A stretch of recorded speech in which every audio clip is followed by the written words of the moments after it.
కృష్ణా పుష్కరాలు చివరి ఘట్టానికి చేరుకున్నాయి. 12 రోజుల పాటు పుష్కర ఘాట్లతో భక్తులతో కిక్కిరిసిపోయాయి. పుష్కరాలను సక్సెస్ చేసేందుకు చాలా జాగ్రత్తలు తీసుకున్నామని చెప్పారు మహబూబ్ నగర్ ఎస్పీ రమ రాజేశ్వరి. సీసీ కెమెరాలతో ఎప్పటికప్పుడు పరిస్థితిని సమీక్షించామన్నారు. అధికారులు పోలీసులు శ్రమతోనే భక్తులకు ఇబ్బంది లేకుండా చూశామంటున్న ఎస్పీతో Balakrishna face to face. Krishna పుష్కరాలు అంతిమ ఘట్టానికి చేరుకోవడంతో పెద్ద ఎత్తున ఆఖరి రోజు పుష్కర స్నానం ఆచరించడానికి పెద్ద ఎత్తున తరలి వస్తున్నారు. ప్రస్తుతం మనం అలంపూర్ మండలం గొందిమల్ల ఘాట్ దగ్గర ఉన్నాం. ఈ ఘాట్ దగ్గరనే తొలి రోజు సీఎం కేసీఆర్ పుష్కర స్నానం ఆచరించారు.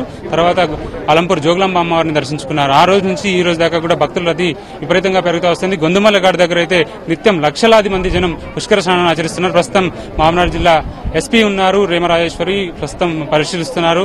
ఇక్కడ ఉన్నటువంటి బందోబస్తు గానీ అలాగే ఏర్పాట్లు ఎలా ఉన్నాయన్న విషయాన్ని ప్రస్తుతం అక్కడ పుష్కర స్నానం ఆచరిస్తున్న భక్తుల్ని అడిగి మరిన్ని వివరాలు తెలుస్తున్నారు. ప్రస్తుతం మేడంతో ఉన్నాం, మాట్లాడదాం. చెప్పండి మేడం, ఎట్లా ఉంది సిచ్యువేషన్?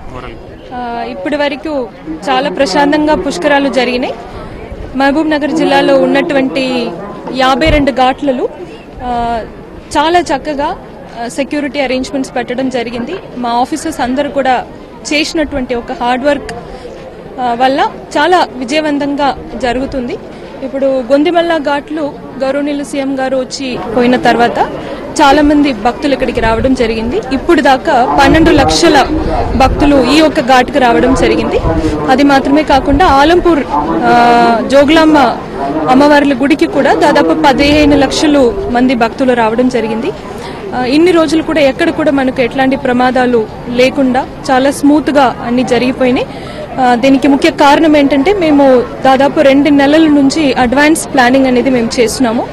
నాతో పాటు మా స్పెషల్ ఆఫీసర్స్ ఎవరైతే ఉన్నారో, పోలీస్ ఆఫీషియల్స్ ఎవరైతే ఉన్నారో, ఇతర డిపార్ట్మెంట్ వాళ్ళతో పాటు మంచి కోఆర్డినేషన్ పెట్టుకోవడం జరిగింది.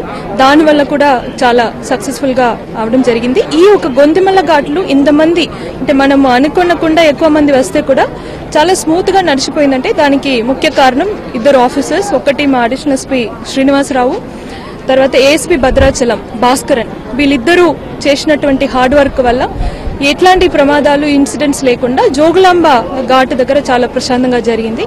ఈ ఒక సందర్భంగా మా ఆఫీసర్స్ అందరికీ కూడా నేను అభినందనలు తెలియజేస్తున్నాను. ముఖ్యంగా ఈ పుష్కరాల సందర్భంలో మీరు టెక్నాలజీని విరివిగా వాడుతున్నారు.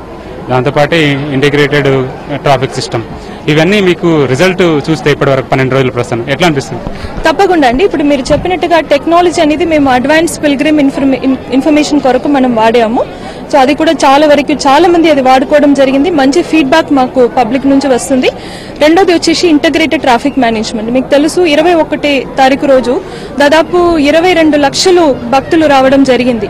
అన్ని హైవేస్, అన్ని స్టేట్ హైవేస్ కూడా ఫుల్ అయినప్పటికీ కూడా మన ట్రాఫిక్ టీం చాలా చక్కగా అది రెగ్యులేట్ చేయగలిగారు.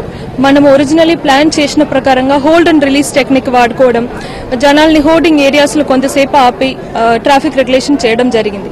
సో దీనివల్ల ఎక్కడ కూడా మనకు ఇబ్బందులు లేకుండా జరిగిపోయింది. మహబూబ్నగర్ డిస్ట్రిక్ట్ లో హెవీ ఘాట్స్ ఉన్నాయి, 52 ఘాట్స్.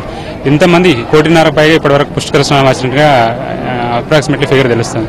అంటే మీరు ఎక్స్పెక్ట్ చేశారా ఇంతమంది ఫిగర్ వస్తారని? మేము దాదాపు ఇంతే ఎక్స్పెక్ట్ చేశామండి. కానీ కొన్ని రోజులలో ఇప్పుడు ఫర్ ఎగ్జాంపుల్ 21 తారీఖు ఆ రోజు ఇంతమంది వస్తారనేది మనకు కూడా ఎక్స్పెక్టేషన్స్ లేకుండా, కానీ మనం అనుకున్న కంటే ఎక్కువ మంది వచ్చారు. ఆఫీసర్స్ అందరూ కూడా అది వెల్ ప్రిపేర్డ్ గా ఉన్నాము కాబట్టి ఏం ఇబ్బంది లేకుండా అది మేనేజ్ చేయగలిగారు. ముఖ్యంగా ఈ మొబైల్ యాప్స్ అవన్నీ రిలీజ్ చేశారు, వాటి రిజల్ట్ పబ్లిక్ లో ఎట్లా మీకు ఫీడ్బ్యాక్ ఏమన్నా? తప్పకుండా. ఇప్పుడు మొబైల్ యాప్స్ హైదరాబాద్ నుంచి వచ్చినటువంటి చాలా మంది భక్తులు ఆ మొబైల్ యాప్ వాడుకున్న తర్వాత మనకు ఫీడ్బ్యాక్స్ కూడా పంపిస్తున్నారు. So that goes to show that lot of people are using it. Number 1.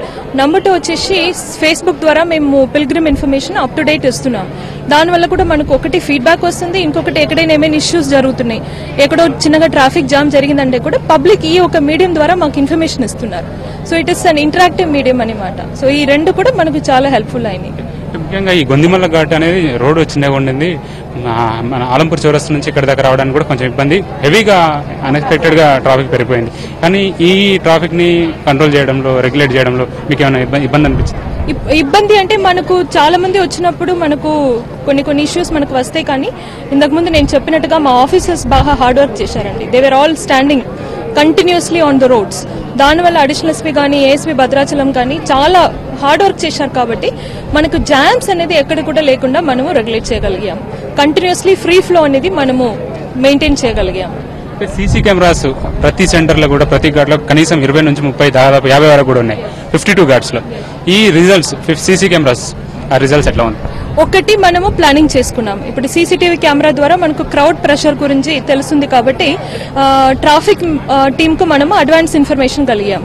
రెండోది వచ్చేసి ఇప్పుడు మీకు తెలుసు ప్రాపర్టీ ఆఫెన్స్ అనేది ఇది మొదటిసారి ఇంత పెద్ద రిలీజియస్ ఈవెంట్లు ఒక్క ప్రాపర్టీ ఆఫెన్స్ కూడా కాలేదు. ఒక పిక్ పాకెట్ కానీ చోరీలు కానీ ఎక్కడ కూడా ఏమీ జరగలేదు. అది మెయిన్ కారణం ఏంటంటే సీసీటీవీ ఒకటి. ఎక్కడైతే చిన్న స్థాయిలో రిపోర్ట్ అయిందో ఇమీడియట్లీ వాళ్ళని సీసీటీవీ ద్వారా మనము పట్టుకోవడం కూడా జరిగింది. సో ఇదే మెయిన్ సీసీటీవీ ద్వారా. సో ఇది ఎస్పీ రేమ రాజేశ్వర్ చెప్తున్నటువంటి మాటలు. అయితే మొత్తానికి మాత్రం పోలీసులు కంటి మీద కునుగు లేకుండా 12 రోజుల పాటు నిరంతరం శాంతి భద్రతల పరిరక్షణ అలాగే భక్తుల సౌకర్యాలు కల్పించడం కోసం పెద్ద ఎత్తున వాళ్ళు నిరంతరం పర్యవేక్షణలో మునిగిపోయారు. మొత్తానికి ఏదేమైనప్పుడు కూడా పుష్కరాలు దాదాపు ప్రశాంతంగా ముగియడంతో ఆఫీసర్లంతా కూడా ఊపిరి పీల్చుకుంటున్నారు. Back to studio.